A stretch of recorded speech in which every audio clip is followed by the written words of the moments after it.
दादा, किती एकर क्षेत्रावरती पपईची लागवड केलेली आहे आणि काय परिस्थितीने कसं पीक येणार, काय अपेक्षित आहे आपलं? यावर्षी मी 5 एकर क्षेत्रावर पपईची लागवड केली आहे। यावर्षीच्या पपईचा जो हंगाम आहे हा आमच्या मते तर एकदम बोगस हंगाम आला, कारण की पपईवर लहान असताना व्हायरसचा प्रादुर्भाव आला। त्याच्यानंतर आता बघा तुम्ही, या झाडांना दिसत असेल पूर्ण डावणी झाडांवर मारली गेली आहे।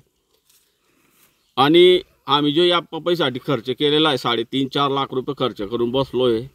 आणि या पपईमध्ये 50,000 रुपये आमचे उत्पन्न येणार नाही, पण तरी आम्ही काहीतरी पैसे बनतील कच्चीवाल्यांना देऊन, काहीतरी भाई आपल्याला आपले पैसे निघून जातील यासाठी आम्ही शेतामध्ये ठेवून राखलेली आहे।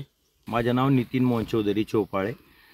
आम्ही पपईची लागवड केलेली, मी 12 एकर क्षेत्रामध्ये पपईची लागवड केलेली आहे। ह्या वर्षी हंगाममध्ये आम्ही 786 व्हरायटी लागवड केली, पण सुरुवातीलाच व्हायरस पण आला आणि डावणीचा पण प्रादुर्भाव आला। भरपूर फवारण्या केल्या पण रिझल्ट काही भेटला नाही। पावसाचं पण हे झालं, वातावरण खराब झालं आणि शासनाने हे पीक राष्ट्रीय फल याच्यामध्ये घ्यायला पाहिजे आमचे शेतकऱ्याचे म्हणणं आहे। पण आपलं शासन हे राष्ट्रीय फल उत्पादनमध्ये घेत नाही आहे, तर समाविष्ट जर केलं तर आम्हाला शेतकऱ्याला हे चांगलं उत्पन्नाची पण आम्हाला चांगला अपेक्षा आहे शासनाकडून। असं काहीतरी हे व्हायला पाहिजे, याच्यामध्ये सुधारणा सरकारने करायला पाहिजे बुवा।